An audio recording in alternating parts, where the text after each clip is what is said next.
नमस्कार। आज 14 दिसंबर 2025 को होने वाली RACIT परीक्षा के सभी प्रश्न उत्तरों को हम इस वीडियो में जानने वाले हैं। हमारे पास सीरीज ए है, लेकिन आपके पास series A B C D चारों में से कोई भी हो, आप यहाँ से प्रश्न उत्तर मिलान कर सकते हैं, क्योंकि सभी सीरीज के अंदर सेम ही प्रश्न दिए हुए हैं। प्रश्न नंबर 1 है, स्लाइड ट्रांजिशन क्या है? एक स्लाइड पर एनिमेशन प्रभाव। स्लाइड के लिए पूर्व डिजाइन किया गया लेआउट, रंगों, फ़ॉन्टों और प्रभावों का एक सेट जिसे किसी प्रस्तुति पर लागू किया जा सकता है, या फिर एक स्लाइड से दूसरी स्लाइड पर जाने पर होने वाला दृश्य प्रभाव। तो इसमें सही उत्तर है डी। एक स्लाइड से जब दूसरी स्लाइड पर जाते हैं तब जो इफेक्ट होता है उसको स्लाइड ट्रांजिशन कहा जाता है। प्रश्न नंबर 2 है, कॉलम ए में दिए गए सॉफ्टवेयर प्रकार का मिलान कॉलम बी में दिए गए विवरण से करें। तो ऑपरेटिंग सिस्टम ये गणना और डेटा हार्डवेयर और सॉफ्टवेयर का प्रबंधन करता है, तो एक में आएगा सी। दो में आएगा वेब ब्राउज़र, वेबसाइट ब्राउज करने के लिए उपयोग किया जाता है, तो दो में ए।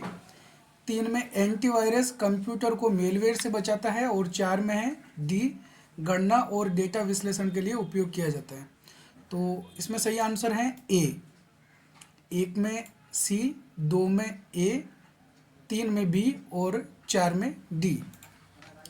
अगला प्रश्न नंबर 3 है, निम्नलिखित में से कौन सा MS वर्ड में टेक्स्ट फॉर्मेटिंग विकल्प नहीं है? तो इसमें सी सही ऑप्शन है, कॉपी। प्रश्न नंबर 4 है, किसी टीम प्रोजेक्ट के लिए माइक्रोसॉफ्ट वर्ड की पारंपरिक ऑफलाइन स्थापना की तुलना में गूगल डॉक्स का उपयोग करने का सबसे महत्वपूर्ण लाभ क्या है? तो इसमें सही आंसर होगा डी। यह एकाधिक उपयोगकर्ताओं को एक ही दस्तावेज को वास्तविक समय में एक साथ संपादित करने की अनुमति देता है। अगला प्रश्न नंबर 5 है, ई गवर्नेंस क्या है? तो इसमें सही आंसर है बी। नागरिकों को सरकारी सेवाएं प्रदान करने के लिए सूचना और संचार प्रौद्योगिकी यानी ICT का उपयोग। प्रश्न नंबर 6 है, आपका कंप्यूटर बहुत धीरे चल रहा है, इसे रीस्टार्ट करने के अलावा अस्थायी फाइलें हटाने और डिस्क स्पेस खाली करने के लिए आप कौन सी आसान रखरखाव सुविधा चला सकते हैं? तो इसमें सही उत्तर है बी, डिस्क क्लीनअप।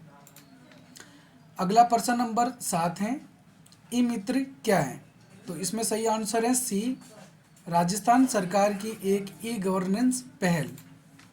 प्रश्न नंबर 8 में है, आप एक वैज्ञानिक हैं जिन्हें मौसम पूर्वानुमान के लिए भारी मात्रा में डेटा प्रोसेस करना है। इस कार्य के लिए किस प्रकार का कंप्यूटर उपयुक्त होता है? तो सही आंसर होगा इसमें बी, सुपर कंप्यूटर। मौसम की भविष्यवाणी करने के लिए सुपर कंप्यूटर का प्रयोग किया जाता है। प्रश्न नंबर 9 है, डिजिटल हस्ताक्षर क्या है? तो इसमें सही आंसर है सी। यह आश्वासन देता है कि संदेश किसी ज्ञात प्रेषक ने बनाया है तथा पारगमन के दौरान इसमें कोई परिवर्तन नहीं किया गया है।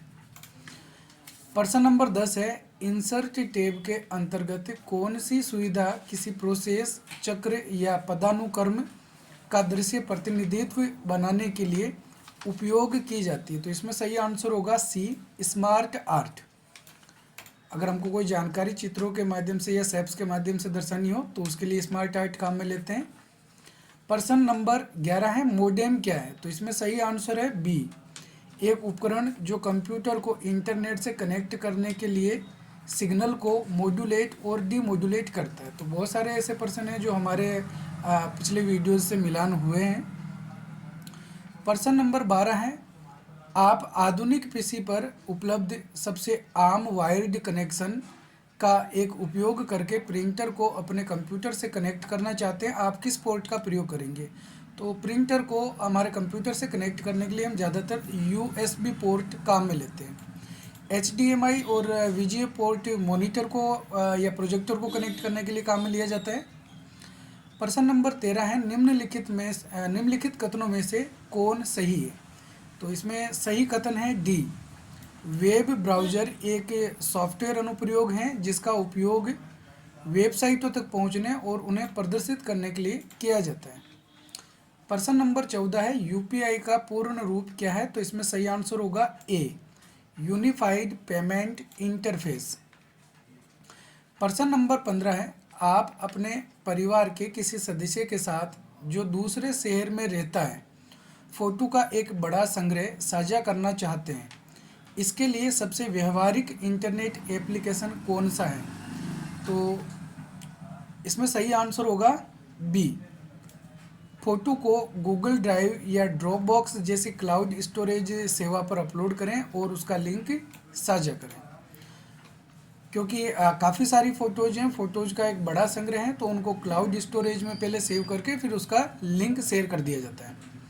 प्रश्न नंबर 16 है लिब्रे ऑफिस का कौन सा घटक एक सुविधा संपन्न वर्ड प्रोसेसर है? तो ये आपको अच्छे से पहले हमने वीडियो में बताया था कि माइक्रोसॉफ्ट वर्ड की तरह जो है वो राइटर काम करता है, जो कि एक वर्ड प्रोसेसर प्रोग्राम होता है।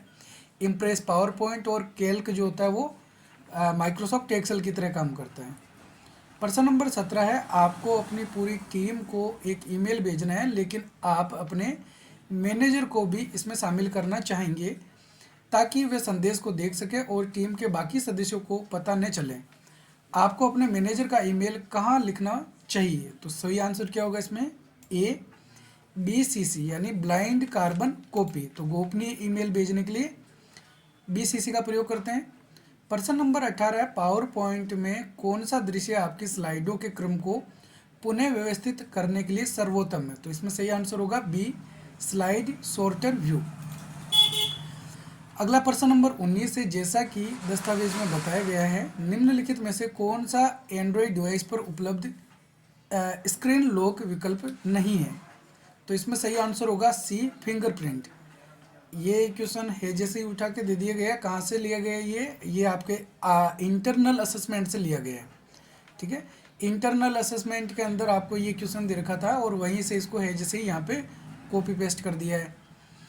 प्रश्न नंबर 20 है निम्नलिखित में से कौन मोबाइल ऑपरेटिंग सिस्टम के उदाहरण है? तो इसमें सही आंसर होगा बी, विंडोज, iOS और एंड्रॉयड।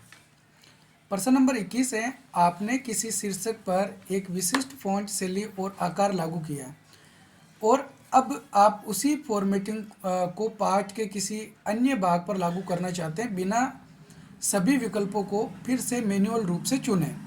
इस उद्देश्य के लिए कौन सा टूल डिज़ाइन किया गया? तो फॉर्मेट पेंटर होता है फॉर्मेटिंग को कॉपी और पेस्ट करने के लिए। तो फॉर्मेटिंग को जब कॉपी पेस्ट करते हैं तो इसके अंदर फॉन्ट की साइज़, फॉन्ट का कलर, ये सब भी किसी दूसरे पैराग्राफ या टेक्स्ट पे लागू किए जा सकते हैं। तो उसके लिए फॉर्मेट पेंटर टूल को काम में लेते हैं।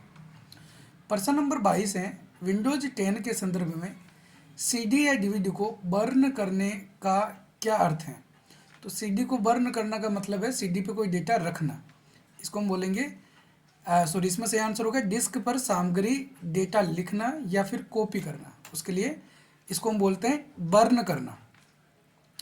प्रश्न नंबर 23 है URL का कौन सा भाग आमतौर पर वेबसाइट के संगठन या उद्देश्य के प्रकार को इंगित करता है? जैसे उदाहरण के लिए .com, .edu, .gov, तो इसको हम बोलते हैं टॉप लेवल डोमेन, शीर्ष स्तरीय डोमेन। सी इसमें सही आंसर होगा। प्रश्न नंबर 24 है आपको कई आसन सेल जैसे A1, B1, C1 की सामग्री को एक बड़े कक्ष के संयोजन पर केंद्र में लाना है, आप किस सुविधा का उपयोग करेंगे? संयोजन यानी कि उनको मर्ज करना है और फिर केंद्र यानी सेंटर में लाना है। तो सही आंसर इसमें होगा B, merge and center. Excel के अंदर हमको ऑप्शन दिया होता है मर्ज एंड सेंटर, तो सेलों को मिलाकर एक कर देते हैं और फिर उसको सेंटर में लेके आ जाते हैं, उसका अलाइनमेंट सेंटर वाला होता है। प्रश्न नंबर 25 है आप एक पुराने डेस्कटॉप कंप्यूटर का इस्तेमाल कर रहे हैं और देखते हैं कि उसकी स्क्रीन काफ़ी बड़ी है और चित्र बनाने के लिए इलेक्ट्रॉन किरणों का इस्तेमाल करती है, आप किस तरह की मॉनिटर इस्तेमाल कर रहे हैं? तो इसमें सही आंसर होगा सी, CRT मॉनिटर। जो टेलीविज़न के आकार का बड़ा मॉनिटर होता है उसको CRT मॉनिटर कहते हैं। प्रश्न नंबर 26 है आप MS वर्ड में एक रिपोर्ट पर सहयोग कर रहे हैं, आपको मूल पाठ को स्थायी रूप से हटाए बिना एक वाक्य में बदलाव का सुझाव देना है ताकि आपका सहकर्मी आपके सुझाव की समीक्षा कर सके, आपको किस सुविधा का उपयोग करना चाहिए? तो इसमें सही आंसर होगा डी, ट्रैक चेंजेज सुविधा का उपयोग करें। अगला प्रश्न नंबर 27 है, जब आप दो स्क्रीन जैसे एक लैपटॉप और प्रोजेक्टर का उपयोग करके प्रस्तुति दे रहे हो तो परसेंटर व्यू आमतौर पर आपके लैपटॉप स्क्रीन पर दिखाता है। तो इसमें सही आंसर होगा सी। यह वर्तमान स्लाइड, अगली स्लाइड, आपके स्पीकर नोट्स और टाइमर को दिखाता है।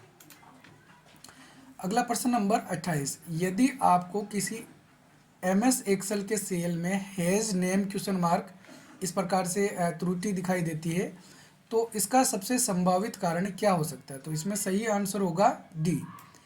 एक्सेल फंक्शन में पार्ट को नहीं पहचानता है, जैसे कि गलत वर्तनी वाला फंक्शन। अगर कोई गलत फंक्शन हम एंटर कर देते हैं, उसमें कुछ स्पेलिंग मिस्टेक कर देते हैं तो इस प्रकार से लिखा हुआ मिल सकता है।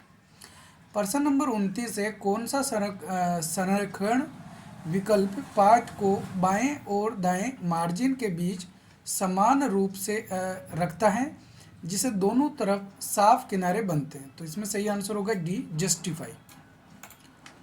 प्रश्न नंबर 30 है, राजस्थान के नागरिकों के लिए सिंगल साइन ऑन यानी SSO सुविधा का मुख्य लाभ क्या है? तो इसमें सही आंसर होगा बी। यह एकल उपयोगकर्ता ID और पासवर्ड के साथ कई विभागों में डिजिटल सेवाओं तक पहुंच को सरल बनाता है। प्रश्न नंबर 31 है, GUI के संदर्भ में WISI WYG का क्या अर्थ है? तो इसमें सही आंसर होगा B, what you see is what you get. जैसा देख रहे हैं वैसा ही हम जब प्रिंट करते हैं या मॉनिटर पे हमको प्राप्त होता है। प्रश्न नंबर 32 है, विंडोज 11 में स्टार्ट मेन्यू मुख्य रूप से इस पर रखा गया है। तो कहाँ पे होता है स्टार्ट मेन्यू? विंडोज 11 में टास्क बार पे होता है। और टास्क बार पे कहाँ पे होता है? दाएं बाएं या सेंटर में? सेंटर में होता है। तो टास्क बार के केंद्र में। तो स्टार्ट मेन्यू को विंडोज़ 10 में टास्क बार के बीच में दिया गया है और विंडोज 8 के अंदर स्टार्ट मेन्यू को हटा दिया गया था। प्रश्न नंबर 33 है, विंडोज में चयनित आइटम का नाम बदलने के लिए किस फंक्शन कुंजी का उपयोग किया जाता है? तो सही आंसर होगा इसमें सी, F2 कुंजी का। रीनेम करने के लिए F2 कुंजी काम में लेते हैं। नेक्स्ट प्रश्न नंबर 34 है, क्रेडिट कार्ड से ऑनलाइन भुगतान करते समय उपयोगकर्ता को सुरक्षा के लिए वेबसाइट पर एड्रेस बार के संबंध में क्या सुनिश्चित करना चाहिए? तो इसमें सही आंसर है बी। इसमें एक लॉक प्रतीक है और HTTPS लिखा हुआ है। Hyper text transfer protocol secure होना चाहिए और उस पर एक ताले जैसा चिन्ह होना चाहिए। प्रश्न नंबर 35 है, आप माइक्रोसॉफ्ट वर्ड में x का वर्ग x स्क्वायर के लिए गणितीय व्यंजक टाइप कर रहे हैं। आपको संख्या 2 पर कौन सा फॉन्ट प्रभाव लागू करना चाहिए? तो इसमें सही आंसर है ए, सुपर स्क्रिप्ट। तो ठीक है, तो यह थे आज के हमारे RSCIT परीक्षा में आने वाले 35 प्रश्न और उनके उत्तर। तो अब अगर आपको वीडियो पसंद आए तो वीडियो को लाइक, और अगर आपने अभी तक हमारे YouTube चैनल RSCIT गुरुजी को सब्सक्राइब नहीं किया है तो अभी सब्सक्राइब कर लें। RSCIT एग्ज़ाम की तैयारी, RSCIT एग्ज़ाम से संबंधित और भी इसी प्रकार की नई नई वीडियोज़ हम हमारे इसे RSCIT गुरुजी YouTube चैनल पर लाते रहेंगे। धन्यवाद। जय हिंद, जय भारत।